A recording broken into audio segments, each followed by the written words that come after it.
Les gars, est-ce que vous saviez qu'au 19e siècle, les enfants d'esclaves étaient utilisés comme appât pour les requins sur les... Alors toi, je te fais gentiment, pas méchant.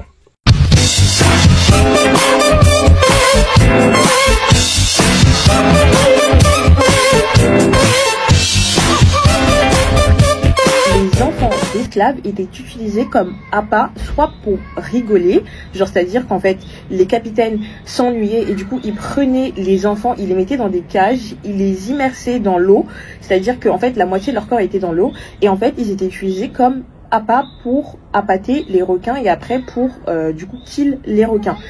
Apprendre son histoire est un acte de résistance.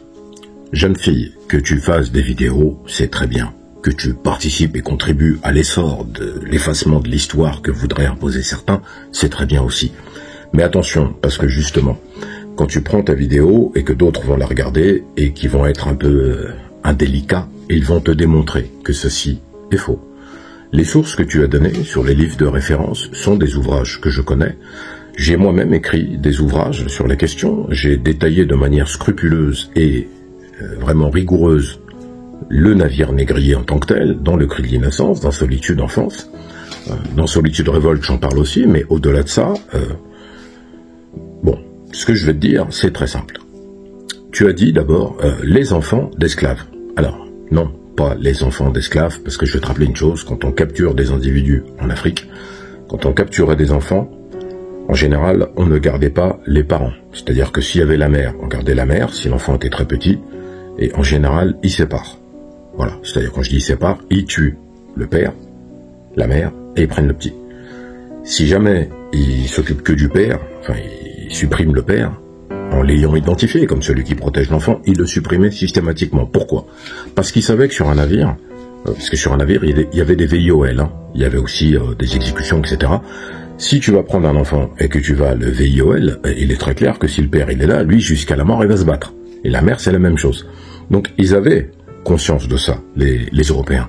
Donc du coup, ils prenaient pas en général des familles. Ça c'est un premier point. Donc dire les enfants d'esclaves, ça fonctionne pas. En second, dans un navire négrier, l'organisation de ces navires, c'est comme des étages, comme un millefeuille. Tout en bas, on met les hommes, ils sont enchaînés, attachés, en général avec des cordes ou des chaînes.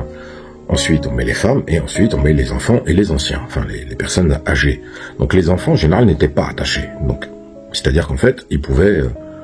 c'est pas par pitié, hein, c'est simplement dans l'organisation qu'ils avaient, c'est sur la plupart des rapports que l'on trouve, et des journaux de bord des navires négriers, en tout état de cause, il faut bien comprendre une chose, c'est qu'en général, on va séparer justement par étage, et après on va les faire sortir sur le navire négrier chaque semaine pour les laver, d'abord les enfants, après les vieux, enfin les vieux et les enfants, les femmes, les hommes.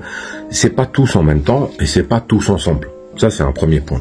Le deuxième point, c'est que quand tu dis ils utilisaient des enfants pour appât de requins. Non. Pourquoi? La valeur d'un enfant mis en esclavage était considérable. On parle à peu près, on dit bien à peu près en équivalent, de 20 000 €. Donc vous avez, sur un navire négrier, une organisation qui est très claire. Le capitaine du navire, lui, il pilote le navire avec son équipage, et on a ce qu'on appelle le supercargue, qui, lui, est le représentant, soit du comptoir qui a fait l'acquisition de tous les captifs et qui les a mis sur le bateau, soit pour le compte d'une compagnie occidentale, européenne, compagnie française ou autre, pour un armateur qui, lui, va armer le navire, et la compagnie va armer un navire, va donc payer le capitaine, les matelots, etc.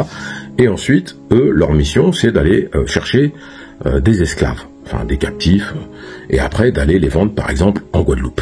Donc en tout état de cause, le supercargue, lui, son travail, il est très clair, il tient un registre dans lequel il va noter des hommes, des femmes, des enfants. Pour les enfants, il va les appeler les négrillons, négrites, pour les femmes des négresses, et pour les hommes des nègres. Il va les noter comme ça, il va noter même les ethnies, en général, il va même mettre leur prénom de baptême, parce que je rappelle qu'ils étaient baptisés avant de monter sur les bateaux.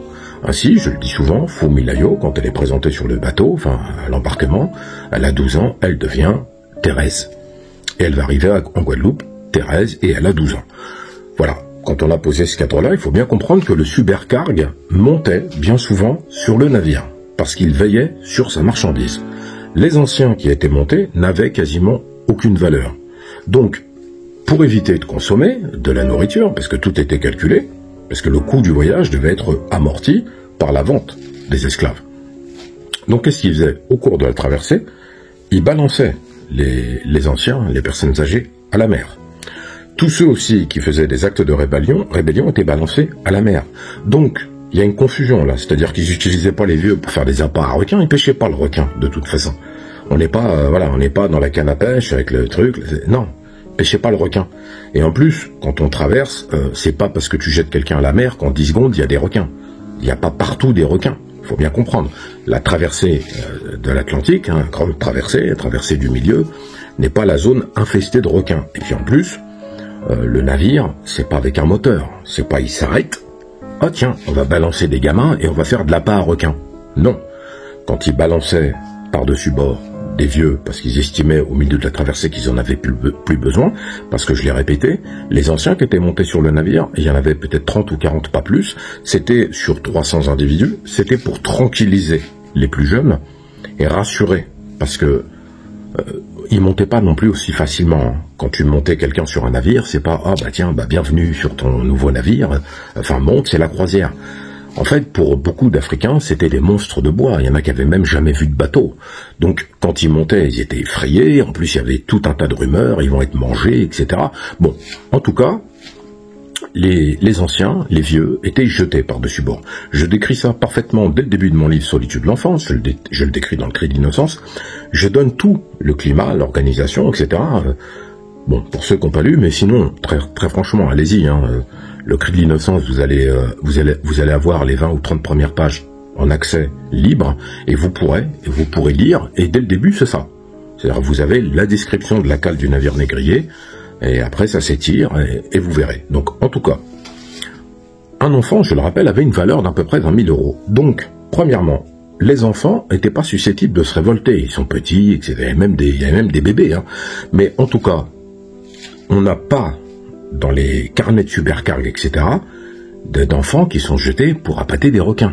Et ça les fait rigoler. Non, parce que tu as dit ça les fait rigoler. Non, parce que le supercargue n'aurait pas permis ça. C'est une perte d'argent. N'oublie pas qu'ils considèrent le captif comme une marchandise avec une valeur. Et la marchandise, tu peux la détruire, la jeter, la brûler, ce que tu veux, mais surtout, tu dois la vendre pour rembourser les frais du navire négrier. Donc, je vois pas comment on allait prendre un enfant, plusieurs même, et commencer à jouer avec pour faire des appâts de requins. Maintenant, des enfants qui étaient VIOL, moi j'ai trouvé des traces sur des journaux, supercargue, je l'ai mis aussi dans mes livres, ils étaient après jetés par-dessus bord pour effacer les traces des crimes, ou des fois ils étaient même tués pendant le VIOL, et ils étaient jetés par-dessus bord. Et le lendemain matin, on disait, bah, tiens, parce qu'ils comptaient assez régulièrement, peut-être tous les 2 jours, ils s'assuraient aussi que tout le monde était en vie, et ils essayaient de les maintenir aussi en vie le temps de la traversée. Il y en a qui se suicidaient, on appelle ça les suicides par étouffement mutuel, il y en a qui étouffaient son voisin, parce qu'il lui demandait, tu te tues moi, je veux pas, voilà, je sais pas où on va, etc., etc. Bon, en tout état de cause. Quand il manquait un enfant le matin, je l'ai mis aussi dans mon livre, et je vous dis ça parce que c'est écrit, hein. Enfin, je l'ai écrit. Le matin, il manque un enfant, bah, le supercargue, où est l'enfant? Ah, il est pas là. Eh ben, il y en a qui accusaient, moi j'ai trouvé ces traces-là, et j'ai trouvé ces sources-là, et je les ai mis dans le bouquin, il y en a qui accusaient, par exemple, telle et telle personne, bah c'est lui. Bah, il prenait la personne, il était fouetté jusqu'à la mort, et après il le jetait par-dessus bord. Bon. Après qu'ils aient pu jeter des gens par-dessus bord, et qu'ils aient été dévorés par des requins, et qu'ils aient pu en rire, bien entendu, mais personne n'a pratiqué la pêche avec des enfants aux requins. Voilà. Donc ça n'existe pas. Donc, quand je dis ça n'existe pas, moi je suis très rigoureux sur ce terme-là. Ce n'est pas pour te contredire ou t'humilier, c'est pas le propos. C'est simplement pour te dire de faire attention. Puis en plus, j'ai envie de te dire, quand tu prends de la légèreté en disant « Hey les gars, vous savez quoi ?» Bon, déjà, il y a des filles aussi qui peuvent t'écouter. Donc t'aurais dit « Hey les gars, hey les filles ?» Bon, très sincèrement, je juge pas ta vidéo, on se connaît pas. Je juge pas la façon que tu fais les choses, on fait comme on fait, voilà. Il y en a qui cherchent le buzz et tout. Mais si tu voulais véhiculer ce message-là, essaye peut-être lire un passage des livres que tu as évoqués et dire tiens, qu'est-ce que vous en pensez? Puis après, peut-être que toi-même tu peux aussi faire des vérifications. Aujourd'hui, avec des outils comme Google, etc., et même des intelligences artificielles, DeepSeek et d'autres, tu as même Perplexity comme moteur de recherche avancé, tu peux faire des recherches qui vont t'amener à des raisonnements et à comprendre ce que tu es en train de dire. Parce que là, tu balances des infos et après tu te couvres de ridicule vis-à-vis d'autres communautés qui disent regarde, ils sont dans la victimisation, parce que c'est ce qu'ils disent, hein, et ils racontent n'importe quoi. Donc, bien sûr, l'horreur des navires négriers, elle est réelle, c'est la traversée du cauchemar, de l'horreur et de la barbarie, mais il faut être précis avec l'histoire. Abonnez-vous.